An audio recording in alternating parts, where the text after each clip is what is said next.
Supreme कोर्टर उकिले की कैसे शुनक। इतना डरा हुआ था ये हिमंत बिस्व शर्मा कि हम लोगों के आने से उसने 144 तो लगा ही दिया। ऐसा माहौल बना दिया है बिल्कुल गुंडागर्दी का।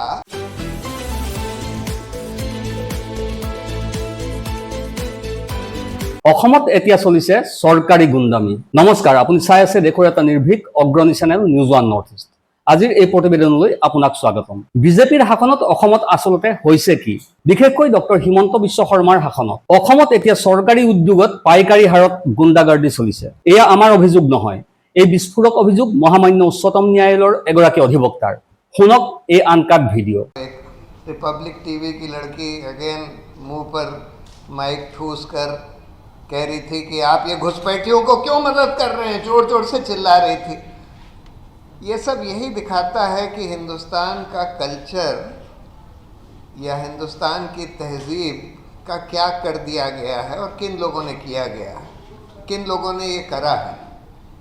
देखिए, हम लोग तो कौन लोग जा रहे थे आसाम, इस वीकेंड हम लोग गए थे ये पता करने कि आसाम में हो क्या रहा है, क्योंकि हमारे पास कई तरह की कंप्लेंट्स आ रही थी कि लोगों के घर डिमोलिश किए जा रहे हैं बिल्कुल इलीगल तरीके से, खासकर मुसलमानों के।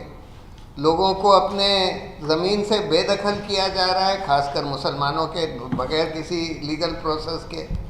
लोगों को देश के बाहर फेंका जा रहा है, मुसलमानों को, बगैर किसी लीगल प्रोसेस के।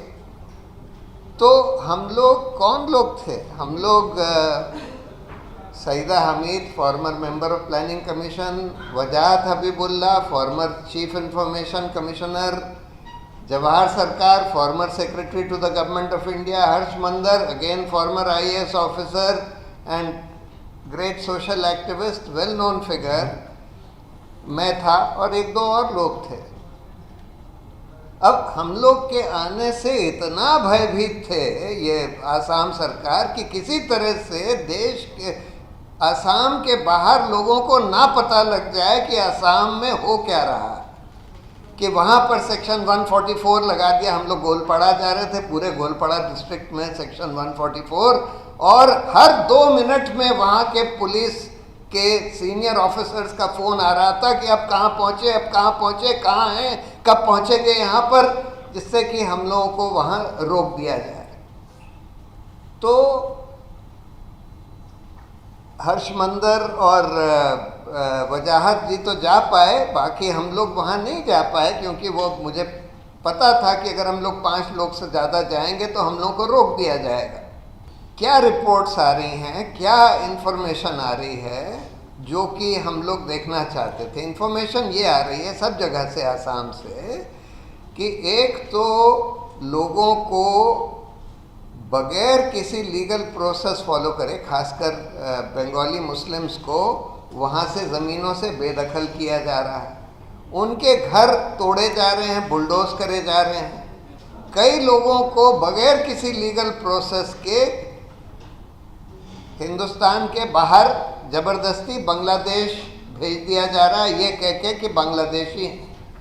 अब ये सब करने के लिए आपको कोई लीगल प्रोसेस फॉलो करना होता है। अगर आप किसी को, मान लीजिए फॉरेनर्स ट्राइब्यूनल ने भी, पहली बात तो ये सिर्फ उन लोगों को नहीं भेज रहे हैं जिनको फॉरेनर्स ट्राइब्यूनल ने नॉन सिटीजन घोषित कर दिया, उनके भी लीगल प्रोसेसेस, उनकी अपील्स वगैरह कोर्ट्स में पेंडिंग है। बगैर उसके ख़त्म हुए आप नहीं भेज सकते। बगैर बांग्लादेश के साथ अग्रीमेंट करे हुए किसी दूसरे देश में आप लोगों को ज़बरदस्ती नहीं भेज सकते, ये तो अंतर्राष्ट्रीय कानून के खिलाफ है। लेकिन फिर भी ये सब किया जा रहा है। उसी तरह से बगैर कोई लीगल प्रोसेस फॉलो करे आप किसी को उसकी ज़मीन से बेदखल नहीं कर सकते, आप उसके घर इस तरह से नहीं तोड़ सकते। जो डेमोलिशंस जब चल रहे थे बाकी जगह, तो सुप्रीम कोर्ट ने एक जनरल आदेश दिया कि भाई इस तरह से डिमोलिशन नहीं किया जा सकता, उसके लिए ये लीगल प्रोसेस फॉलो किया जाएगा। लेकिन ये लोग तो बिल्कुल मतलब एकदम रूल ऑफ लॉ को तो बिल्कुल किनारे लगा दिया है, जो चाहें हम कर सकते हैं। और ये सब भी कर रहे हैं कि सिद्धार्थ वरदराजन, करण थापर, अभिसार शर्मा और इस तरह के जर्नलिस्ट जो कि अगर कुछ भी बोल दें केंद्र सरकार के खिलाफ या राज्य सरकार के खिलाफ, तो उनके खिलाफ सेडिशन का मुकदमा लगा ठोक दिया जाता है और उन लोगों को अरेस्ट करने की कोशिश करी जाती है, उनको समन किया जाता है। तो ये हम देख रहे हैं कि आसाम सरकार तो बिल्कुल अब रूल ऑफ लॉ की तो बिल्कुल परवाह ही नहीं कर रही है। दूसरा, जब हम लोग वहाँ असम में थे तो एक तो हमने ये देखा कि कई जगह, खासकर जो ट्राइबल एरियाज़ हैं, कार्बी आंगलोंग, 3 ट्राइबल डिस्ट्रिक्ट्स जो हैं आसाम के, वहाँ के लोग आए कई सारे, और उन्होंने बताया कि यहाँ पर धड़ाधड़ लैंड एक्विजिशन या ज़मीनें जो है जहाँ पर ट्राइबल्स रह रहे हैं और सैकड़ों साल से रह रहे हैं, उनको उनकी ज़मीनें ज़बरदस्ती छीन कर बड़े बड़े कॉरपोरेट घरानों को दी जा रही हैं, या तो सोलर प्रोजेक्ट के लिए, सीमेंट प्लांट के लिए, ये पाम ऑयल कल्टीवेशन के लिए। पाम ऑयल कल्टीवेशन का किसको दे रहे हैं? पतंजलि। सोलर पावर के लिए तो आपको सबको पता है किसको दे रहे होंगे, अडानी। सीमेंट प्लांट के लिए अडानी, और हजारों एकड़ ज़मीन है, हर बार हजारों एकड़ ज़मीन है, और ये प्राइम एग्रीकल्चरल लैंड है। उसी तरह से एक नाम के लिए टी गार्डन था, लेकिन वो प्राइम पैडी कल्टीवेशन की एग्रीकल्चरल लैंड है, उसको ये लोग एक्वायर करके और कह रहे हैं कि हम वहाँ टाउनशिप बनाएंगे और वहाँ के लोगों को। तो ये सिर्फ मुसलमानों के ऊपर अतिक्रमण नहीं किया जा रहा, बड़े बड़े कॉरपोरेट घरानों को बड़ी बड़ी ज़मीन देने के लिए, फर्टाइल एग्रीकल्चरल लैंड देने के लिए ट्राइबल्स को भी हटाया जा रहा है, वहाँ के लोकल लोगों को भी हटाया जा रहा है। यानी दोनों चीज़ें हो रही हैं। एक तरफ तो मुसलमानों को, खासकर बंगाली मुस्लिम्स को टारगेट किया जा रहा है, उनको अपने ज़मीनों से, घरों से बेदखल करके कई लोगों को तो हिंदुस्तान के बाहर ज़बरदस्ती ढकेल दिया जा रहा है। दूसरी तरफ बड़े बड़े कॉरपोरेट घरानों को बड़ी बड़ी ज़मीन देने के लिए ट्राइबल्स को भी बेदखल किया जा रहा है। तो आसाम तो अब बिल्कुल, जिसको कहते हैं कि पेल ऑफ रूल ऑफ लॉ के बिल्कुल बाहर हो गया है।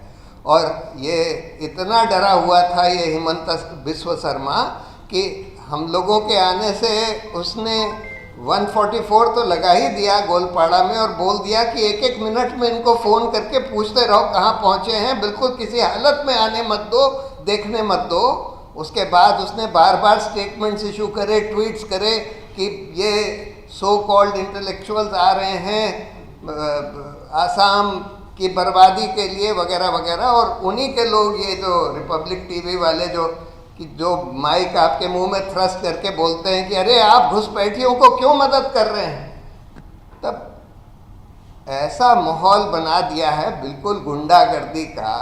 जैसे ये जो बलवा हुआ ना, ये भी एक रिप्रेजेंटेटिव है कि किस तरह की गुंडागर्दी, लॉलेसनेस, रूल ऑफ लॉ का बिल्कुल खुलेआम उल्लंघन देश में ये लोग करना चाहते हैं। बस ये चाहते हैं कि देश में मॉब रूल रहे, माइट इज राइट रहे, सारा ब्रेक डाउन हो जाए रूल ऑफ लॉ का।